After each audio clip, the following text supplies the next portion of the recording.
Hi guys, welcome to hack the logic YouTube channel. இப்போ நம்ம வந்து இந்த வீடியோவில் என்ன பார்க்க போகிறோம்னா, ஆக்சுவலாக நான் லாஸ்ட் வீடியோவில் என்ன கவர் பண்ணியிருந்தேன்னா, என்னென்ன டாபிக்ஸ் வந்து நம்ம பார்க்க போகிறோம் அப்படிங்கிறத வந்து நான் லாஸ்ட் வீடியோவில் சொல்லியிருந்தேன். ஆக்சுவலாக அந்த 31 செக்ஷன்ஸ் வந்து நம்ம கன்ஃபார்ம் கவர் பண்ணிடுவோம், ஓகேவா? ஸோ ஃபஸ்ட்டு செக்ஷனில் நம்ம வந்து ஜேடிக்கு வந்து டவுன்லோட் பண்ணி செட்டப் பண்ண போகிறோம். ஸோ ஃபஸ்ட்டு வந்து நம்ம ஒரு ஜாவா அப்ளிகேஷன் வந்து டெவலப் பண்ணோம்னா நம்ம சிஸ்டமில் வந்து கன்ஃபார்ம் ஜேடிக்கு வந்து இன்ஸ்டால் பண்ணியிருக்கோம், ஓகேவா? ஸோ அதனால என்ன பண்ணலாம்னா ஃபஸ்ட்டு ஜேடிகே வந்து எப்படி ஒர்க் ஆகுது அப்படிங்கிற தியரியை பற்றி பார்த்துட்டு தென் வந்து நம்ம சிஸ்டத்தில் டவுன்லோட் பண்ணி தென் வந்து எப்படி யூஸ் பண்ணுறது அப்படிங்கிறத பார்ப்போம்.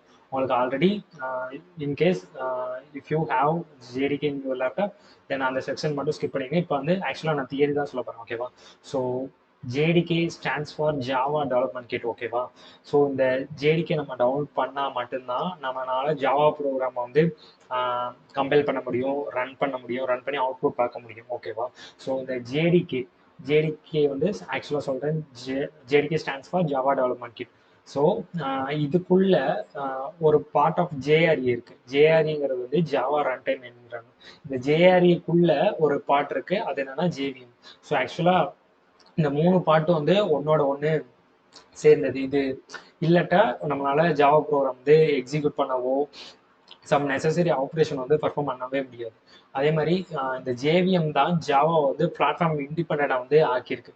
ஸோ அது வந்து one of the future and advantage of Java, ஓகேவா? So first JDK. ஜேடிகேல என்ன இருக்குன்னா டெவலப்மெண்ட் டூல்ஸ். நம்ம ப்ரோக்ராமை வந்து கம்பைல் பண்ணுறதுக்கான தேவையான டூல்ஸ் அண்ட் அதை ஆக்சுவலாக அதை எக்ஸிக்யூட் பண்ணுறது வந்து ஜேவிஎம். இது வந்து கம்பைல் பண்ணுறதுக்கான டூல்ஸ், டீபக் பண்ணுறது, இந்த எல்லா ஆப்ஷனுக்கான டூல்ஸ் எல்லாமே எதில் இருக்கும்னா இந்த ஜேடிகேல, அதாவது இந்த ஜேடிகேல டெவலப்மெண்ட் டூல்ஸுங்கிற ஆப்ஷன்ஸில் இருக்கும், ஓகேவா? தென் இந்த ஜேடிகேயோட ஒன் பார்ட்டு தான் ஜேஆர்இ, ஆக்சுவலாக ஜாவா ரன் டைம் என்விரான்மெண்ட். இதில் என்ன இருக்குன்னா இப்போ ஆக்சுவலாக இப்போ நான் ஒரு சிம்பிள் ப்ரோக்ராம் எழுதுறேன்னு வச்சுக்கோங்களேன். யூசர்கிட்டேருந்து கீபோர்ட்லேருந்து இன்புட் ஆகணும். ஸோ அப்போ நம்ம வந்து ஸ்கேனர் கிளாஸ் வந்து ஆக்சுவலாக யூஸ் பண்ணணும். நான் ஒரு எக்ஸாம்பிள் தான் சொல்கிறேன். In case if you don't know then நம்ம வந்து அந்த ஃபீச்சர் செக்ஷன் வந்து பார்க்கணும், ஓகேவா? ஸோ அந்த ஸ்கேனர் கிளாஸ் வந்து இம்போர்ட் பண்ணுவோம், யூஸ் பண்ணுவோம். அப்போ யூஸ் பண்ணும்போது நம்ம வந்து ஆக்சுவலாக வந்து யூட்டிலிட்டி பேக்கேஜ், யூட்டிலிங்கிற ஜாவா பேக்கேஜ்குள்ளே இருக்கும். ஸோ இந்த லைப்ரரிஸ் ஃபுல்லாக எந்த செக்ஷனுக்குள்ளே இருக்குன்னா இந்த ஜேஆர்இ அப்படிங்கிற இந்த செக்ஷனுக்குள்ளே தான் இருக்கும், ஓகேவா? ஸோ இந்த ஜாவாவோட நெசசரி கிளாஸ் லைப்ரரிஸ் எல்லாமே இந்த ஜேஆர்இக்குள்ளே மட்டும்தான் இருக்கும். தென் வந்து JVM stand for Java virtual machine. இந்த ஜேவிஎம் தான் என்ன பண்ணுதுன்னா ஒன்ஸ் வந்து நம்ம ஒரு ப்ரோக்ராம் வந்து கம்பைல் பண்ணிட்டோம், கம்பைல் பண்ணோன்னே என்ன பண்ணுவோம்னா அதை எக்ஸிக்யூட் பண்ணணும். அதை பண்ணுறது யாருன்னா இந்த ஜேவிஎம், ஜாவா விர்ச்சுவல் மிஷின் தான். ஸோ இது என்ன பண்ணுதுன்னா ஒவ்வொரு பிளாட்ஃபார்முக்கும் வந்து இண்டிபெண்டாக இருக்கும். ஆக்சுவலாக ஜேவிஎம் வந்து பிளாட்ஃபார்ம் டிஃப்ரெண்ட். ஏன்னா ஒவ்வொரு ஆப்ரேட்டிங் சிஸ்டத்துக்கும் அதோட ஜேவிஎம் வந்து டிஃபர் ஆகும். ஏன்னா அது யூஸ் பண்ணுற சிஸ்டம் கால்ஸ் வந்து ஆக்சுவலாக இது வந்து ஆப்ரேட்டிங் சிஸ்டமில் வர ஒரு கான்செப்ட். ஒவ்வொரு இப்போ நம்ம விண்டோஸ்னு எடுத்துட்டோம்னா இது வந்து ஒரு ஆப்ரேஷன் பெர்ஃபார்ம் பண்ணுறதுக்கு யூஸ் பண்ணுற சிஸ்டம் காலாக இருக்கட்டும். அதே மாதிரி லினக்ஸ் எடுத்துக்கிட்டோம்னா அது வந்து டிஃப்ரெண்ட் சிஸ்டம் கால் யூஸ் பண்ணும். ஸோ இதே மாதிரி ஒவ்வொரு ஆப்ரேட்டிங் சிஸ்டம் வந்து டிஃப்ரெண்ட் சிஸ்டம் கால் யூஸ் பண்ணும். ஸோ ஜேவிஎம்ங்கிறது வந்து நம்ம வந்து இந்த ஜேடிக்கு இன்ஸ்டால் பண்ணும்போது அதில் வந்துடும். ஸோ அந்த பிளாட்ஃபார்முக்கான டிபெண்டாக ஜேவிஎம் இருக்கும். ஸோ இது என்ன பண்ணுது, ஜாவா வந்து பிளாட்ஃபார்ம் இண்டிபெண்டாக மாற்றுது இந்த ஜேவிஎம். ஸோ இதான் வந்து ஆக்சுவலாக ஒரு ஜேடிக்கோட மொத்த வேலை என்னங்கிறது இதான் சொல்லுவோம். ஸோ இன்டர்வியூவில் வந்து இதை பற்றி ஒரு ஜேவிஎமோட ஆர்கிடெக்சர் என்ன, ஜேடிக்கு ஒரு ஆர்கிடெக்சர் என்ன, அதோட மெயின் பார்ட்ஸ் என்ன, இதை பற்றி நிறைய கொஸ்டின்ஸ் கேட்கலாம். ஸோ இதை வந்து நல்லா பார்த்து வச்சுக்கோங்க, ஓகேவா? ஸோ ஒவ்வொரு ஜேடிக்கோட பர்பஸ் என்ன, ஜேஆர்இயோட பர்பஸ் என்ன, ஜேவிஎமோட பர்பஸ் என்ன அப்படிங்கிறது, ஓகேவா? ஸோ இப்போ வந்து ஒரு ப்ரோக்ராம் வந்து இதை யூஸ் பண்ணி எப்படி ஒரு ப்ரோக்ராம் ரன் பண்ணுறதுன்னு தியேட்டிக்கலாக பார்த்துருவோம். தென் ஒன்ஸ் நம்ம ஜேடிக்கு இன்ஸ்டால் பண்ணதுக்கப்புறம் நம்ம வந்து ப்ராக்டிக்கலாக பண்ணி பார்ப்போம், ஓகேவா? ஸோ ஃபஸ்ட்டு வந்து இப்போ நான் வந்து ஒரு ஃபைல் கிரியேட் பண்ணிக்கிறேன், first.java. இதில் வந்து நம்ம எந்த லாங்குவேஜ் எடுத்துக்கிட்டாலும் நம்ம எழுதுகிற ஃபஸ்ட்டு ப்ரோக்ராம் என்னென்னா ஹலோ வேர்ல்ட் தான். ஸோ நம்ம வந்து ஹலோ வேர்ல்ட் ப்ரோக்ராம்னே கன்சிடர் பண்ணிக்கிறோம், ஓகேவா? ஸோ அந்த first.javaவில் ஜாவா லாங்குவேஜ் யூஸ் பண்ணி எப்படி ஹலோ வேர்ல்ட் ப்ரோக்ராம் எழுதுறது அப்படிங்கிறதுக்கான கோட் இருக்குன்னு வச்சுக்கோங்க. ஸோ இப்போ நான் வந்து அந்த ப்ரோக்ராமை வந்து ஃபஸ்ட்டு கம்பைல் பண்ணணும். கம்பைல் பண்ணோன்னா என்ன ஆகும்னா அதுக்கு வந்து ஜாவா சின்னு ஒரு கம்பைலர் இருக்குது. ஆக்சுவலாக Java C means compiler. So இந்த ஜாவா சி ஆக்சுவலாக எதுக்குள்ள இருக்குன்னா இந்த ஜேடிகேக்குள்ள தான் இருக்கும். ஸோ தென் வந்து ஃபைல் நேம், நம்ம ஃபைல் நேம் என்ன, first dot Java, Java C first dot ஜாவான்னு கொடுத்தோம்னா நம்ம என்ன பண்ணுவோம்னா, இது என்ன பண்ணுவோம்னா நமக்கு வந்து ஒரு ஃபர்ஸ்ட் டாட் கிளாஸ்னு ஒரு ஃபைலை வந்து நம்ம ஃபோல்டருக்குள்ள வந்து ஜென்ரேட் பண்ணிடும். ஒன்ஸ் வந்து இந்த ப்ராசஸ் வந்து முடிஞ்சோடனே என்ன பண்ணுறோம்னா, ஆக்சுவலாக நம்மளோட கம்பைலேஷன் ப்ராசஸ் வந்து முடிஞ்சு இப்போ இப்போ நம்ம என்ன பண்ண போகிறோம், அந்த ப்ரோக்ராம் வந்து ரன் பண்ண போகிறோம். ஸோ நம்ம ப்ரோக்ராம் ரன் பண்ணும்போது ஆக்சுவலாக நம்ம வந்து நம்ம எழுதின இந்த கோடை வந்து கம்பைல் பண்ண மாட்டோம். அந்த ஃபைல் எடுத்து நம்ம வந்து ரன் பண்ண மாட்டோம். நம்ம கம்பைல் பண்ணி வச்சிருக்கோம் பார்த்தீங்களா, நமக்கு ஆக்சுவலாக இது என்ன சொல்லுவாங்கன்னா பைட் கோட் அல்லது சிஸ்டம் சிஸ்டம் புரிஞ்சுக்கிற மாதிரி ஒரு கோடை வந்து கன்வெர்ட் பண்ணி கொடுக்குற வேலை தான் இந்த இது. அதாவது இந்த ஃபர்ஸ்ட் டாட் கிளாஸுங்கிற இடத்துல இருக்கிற இது. ஓகேவா? ஸோ இப்போ என்ன பண்ண போகிறோம், இந்த ஃபர்ஸ்ட் டாட் கிளாஸுங்கிற நமக்கு கிடைச்ச அவுட்புட்டை எடுத்து நம்ம வந்து ரன் பண்ண போகிறோம். ஸோ ஜாவா ஃபர்ஸ்ட்னு கொடுத்தோன்னே நமக்கான அவுட்புட், இப்போ இன்கேஸ் நான் வந்து ஹலோ வேர்ல்டு, ஸோ அப்போ நம்மளோட அவுட்புட் என்னவா இருக்கும், ஹலோ வேர்ல்டு. ஸோ இப்படி தான் ஜேடி வந்து ஆக்சுவலாக ஒர்க் ஆகுது. ஓகேவா? ஸோ இப்போ வந்து நம்ம ஜேடிகே வந்து எப்படி இன்ஸ்டால் பண்ணுறதுன்னு பார்ப்போம். ஸோ ஃபர்ஸ்ட் வந்து ஏதாவது ஒரு ப்ரௌசர் ஓப்பன் பண்ணிக்கோங்க. நான் இப்போ க்ரோம் ஓப்பன் பண்ணிக்கிறேன். So just JDK download type பண்ணுங்க. ஸோ நான் ஜேடிகே டவுன்லோட் டைப் பண்ணிட்டேன். ஸோ இதில் ஃபர்ஸ்ட் லிங்க் கிளிக் பண்ணிக்கோங்க. இப்போ ஆக்சுவலாக ரீசெண்டாக உள்ள ஜாவா வெர்ஷன் என்னன்னா ஜாவா 22. பட் நான் இதில் யூஸ் பண்ணுற வெர்ஷன் என்னன்னா ஜாவா 17 தான் நான் யூஸ் பண்ண போகிறேன். உங்களுக்கு இப்போ இன்கேஸ் நீங்கள் வந்து லேட்டஸ்ட் வெர்ஷன் யூஸ் பண்ணா யூஸ் பண்ணிக்கோங்க. ஓகேவா? ஸோ இப்போ எல்டிஎஸ் வந்து ஜாவா 21க்கு வந்து எல்டிஎஸ் வந்து அதாவது லாங் டைம் சப்போர்ட் வந்து எந்த பக்ஸுமே இல்லாத ஒரு வெர்ஷன் வந்து ஜாவா 21 வந்து வந்துருச்சு, அதாவது ஜேடிகே 21.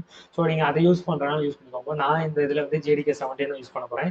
ஸோ இதில் உங்களோட ஆப்ரேட்டிங் சிஸ்டம் எதுவோ அதை செலக்ட் பண்ணிக்கோங்க. ஸோ என்னோட வந்து விண்டோஸ், நான் விண்டோஸில் வந்து இந்த EXE ஃபைலை வந்து செலக்ட் பண்ணிக்கிறேன். ஸோ ஒன்ஸ் நான் கிளிக் பண்ணோடனே ஆக்சுவலாக டவுன்லோட் ஸ்டார்ட் ஆயிடுச்சு. ஒன்ஸ் வந்து நீங்கள் டவுன்லோட் ஸ்டார்ட் பண்ணோடனே நார்மலாக எப்படி வந்து நீங்கள் ஒரு அப்ளிகேஷன் இன்ஸ்டால் பண்ணீங்களோ அந்த மாதிரி தான். ஸோ என்கிட்ட வந்து ஆல்ரெடி நான் வந்து இன்ஸ்டால் பண்ணிட்டேன். ஸோ நான் வந்து இதை கேன்சல் பண்ணிக்கிறேன். ஸோ நான் கேன்சல் பண்ணிட்டேன். ஸோ இப்போ நான் வந்து கமாண்ட் ப்ராம்ப்ட் ஓப்பன் பண்ணிக்கிறேன். ஸோ சிஎம்டின்னு டைப் பண்ணி கமாண்ட் ப்ராம்ப்ட் ஓப்பன் பண்ணிட்டேன். இப்போ கமாண்ட் ப்ராம்ப்ட் ஓப்பன் பண்ணிட்டு என்னோட ஜாவா வந்து வெர்ஷன் என்னன்னு பார்க்க போகிறேன். ஸோ ஜாவா ஹைஃபன் வெர்ஷன்ங்கிற கமாண்ட் வந்து கொடுத்தீங்கன்னா நம்மளோட ஜாவோட வெர்ஷன் என்ன அப்படிங்கிறது. என்னோட வெர்ஷன் வந்து 17. நீங்கள் என்ன வெர்ஷன் யூஸ் பண்ணுறீங்களோ அந்த வெர்ஷன் வந்து யூஸ் பண்ணிக்கோங்க. ஸோ இப்போ வந்து ஆக்சுவலாக நான் ஆல்ரெடி சொன்ன மாதிரி ஜாவா சி ஒரு கம்பைலர் வந்து யூஸ் பண்ணுவோம்னு சொன்னேன். ஸோ அதோட வெர்ஷன் ஆக்சுவலாக அது ஒன்ஸ் நம்ம ஜாவோட வெர்ஷன் செக் பண்ணும்போதே பை டிஃபால்ட்டாக ஜாவா சி வந்திருக்கும். ஸோ நம்ம அதோட வெர்ஷனையும் செக் பண்ணி போவோம். ஓகேவா? ஸோ ஜாவா சியோட வெர்ஷனும் 17.0.5. ஸோ நான் அதான் யூஸ் பண்ணியிருக்கேன். ஸோ இன்கேஸ் உங்களுக்கு வந்து இப்போ உள்ள லேட்டஸ்ட் வெர்ஷன் எல்லாத்துலேயுமே பாத் வேரியபிள், அதாவது நம்ம சிஸ்டத்தில் எங்கேருந்து வேணாலும் ஒரு கமாண்ட் ஆக்சஸ் பண்ணுறதுக்கான ஸ்பெசிஃபிகேஷன் முன்னாடி வந்து டைரெக்டாக வந்து வராது. ஸோ இப்போ வந்து பை டிஃபால்ட் செட் ஆயிடுச்சு. இன்கேஸ் நீங்கள் இந்த மாதிரி டைப் பண்ணும்போது இந்த internal or external command not ஃபவுண்டுங்கிற எரர் வந்துச்சுன்னா நீங்கள் என்ன பண்ணுறீங்கன்னா ஜஸ்ட் வந்து என்விரான்மெண்ட் வேரியபிள்ஸ் அப்படின்னு டைப் பண்ணிக்கோங்க. ஓகேவா? ஸோ இந்த edit the system environment variables அந்த ஆப்ஷன்ஸ் போயிட்டு இங்கே போயிருங்க. இதில் யூசர் இப்போ பர்டிகுலர் யூசருக்கு மட்டும் சேஞ்ச் பண்ணோன்னா இங்கே வந்து ஜாவோட பாத்தை வந்து ஆட் பண்ணிக்கோங்க. ஓகேவா? ஆக்சுவலாக ஜாவா ஹோம்னு ஒன்று இருக்கும். இப்போ இந்த இருக்குது, ஆக்சுவலாக இங்கே இருக்குது சிஸ்டம் வேரியபிள்ஸில் இருக்குது. இங்கே நமக்கு பார்த்து வேணுனாலும் நம்ம ஆட் பண்ணிக்கலாம். ஓகேவா? ஸோ ஆக்சுவலாக என்னோடது இங்கே ஜேடிகே லெவல் காமிக்குது. ஆக்சுவலாக நான் ஜேடிகே 17 யூஸ் பண்ணியிருக்கேன். நான் வந்து அதை அப்டேட் பண்ணிடுறேன். ஓகேவா? ஸோ இப்போ நான் வந்து உங்களுக்கு வேணும்னா நீங்கள் வந்து எடிட் பண்ணிக்கலாம். ஸோ ஒன்ஸ் எடிட் பண்ணிட்டு நீங்கள் கமெண்ட் ப்ராம்ப்டை க்ளோஸ் பண்ணிட்டு அகைன் ஓப்பன் பண்ணி இன்கேஸ் வரலாட்ட மட்டும் நீங்கள் வந்து இதை பெர்ஃபார்ம் பண்ணுங்க. ஓகேவா? ஸோ இப்போ இந்த பாத் எங்கே இருக்குங்கிறது வந்து ஃபர்ஸ்ட்டு நான் சி ஓப்பன் பண்ணிக்கிறேன். இதில் ப்ரோக்ராம் ஃபைல்ஸ் போய்க்கோங்க. ஓகேவா? ப்ரோக்ராம் ஃபைல்ஸில் ஜாவா போயிட்டு ஜாவாவில் என்ன வெர்ஷன் இருக்கோ அந்த வெர்ஷன் செலக்ட் பண்ணிக்கோங்க. அதில் பின். ஓகே, இப்போ இந்த பின்ங்கிற ஃபோல்டரை செலக்ட் பண்ணிட்டு இந்த பாத் இருக்குல்ல, இந்த பாத்தை காப்பி பண்ணிட்டு போயிட்டு அந்த என்விரான்மெண்ட் வேரியபிள்ஸ் வந்து அப்டேட் பண்ணிடுங்க. பட் இப்போ வர லேட்டஸ்ட் வெர்ஷனில் கன்ஃபார்ம் வந்து இது அப்டேட் ஆகி தான் இருக்கும். ஓகேவா? ஒன்ஸ் இந்த ப்ராசஸ் முடிஞ்சோடனே உங்களுக்கு வந்து ஜாவோட வெர்ஷன் வந்து காமிக்க ஆரம்பிச்சிடும். ஸோ இந்த பின்னுங்கிற ஃபோல்டருக்குள்ள தான் ஆக்சுவலாக ஒன்ஸ் அந்த உங்களோட ப்ரோக்ராம் ஃபைல்ஸுக்குள்ள ஜாவாக்குள்ள நீங்கள் என்ன வெர்ஷன் யூஸ் பண்ணுறீங்களோ, இன்கேஸ் நீங்கள் 2 வெர்ஷன் வச்சிருக்கீங்கன்னா இந்த ஜாவாக்குள்ள அனதர் வெர்ஷன் என்ன இருக்கும் அந்த வெர்ஷன் வந்து இதாக இருக்கும். அதான் அந்த ஃபோல்டர் வந்து கிரியேட் ஆயிருக்கும். ஸோ இதில் இந்த பின்னுக்குள்ள தான் நெசசரி ஃபைல்ஸ் வந்து எல்லாமே இருக்கும். ஸோ இந்த ஜார் ஃபைல் வந்து நம்ம யூஸ் பண்ணுவோம், jar.exe, தென் வந்து இதுக்குள்ள தான் ஜாவா, ஆக்சுவலாக இந்த ஜாவா டாட் exe நம்ம வந்து ஒரு ப்ரோக்ராம் ரன் பண்ணுறோம்னா அது வந்து இந்த ஜாவா இதுதான் வந்து நம்மளோட இதை வந்து ரன் பண்ணுது, அதாவது ஜேவிஎம் வந்து எக்ஸிக்யூட் பண்ணுறது வந்து ஹெல்ப் பண்ணுது. தென் வந்து இந்த ஜாவா பிங்கிறது வந்து என்னென்ன பேக்கேஜஸ்லாம் அவைலபிளாக இருக்குது அப்படிங்கிறத வந்து காமிக்க, அதாவது இப்போ ஒரு கிளாஸ் எடுத்துக்கோங்களேன், Java dot யூட்டில் dot scanner. So இந்த யூட்டில்ங்கிற பேக்கேஜ் இல்லை இந்த ஸ்கேனருங்கிற பேக்கேஜுக்குள்ள கிளாஸ்க்குள்ள என்னென்ன மெத்தட்ஸ்லாம் இருக்குது, என்னென்னலாம் சப்போர்ட் பண்ணும் அப்படிங்கிறத ஹெல்ப் பண்ணுறதுக்கு வந்து இந்த இது யூஸ் ஆகுது. தென் இதுக்குள்ள தான் ஜாவா சி வரும். ஆக்சுவலி இந்த இருக்குது ஜாவா சி, ஜாவா கம்பைலர். இதான் வந்து நம்மளோட ப்ரோக்ராமை வந்து கம்பைல் பண்ண இனிஷியல் ஸ்டெப் வந்து பண்ணுறதுக்கு வந்து யூஸ் ஆகுது. ஓகேவா? ஸோ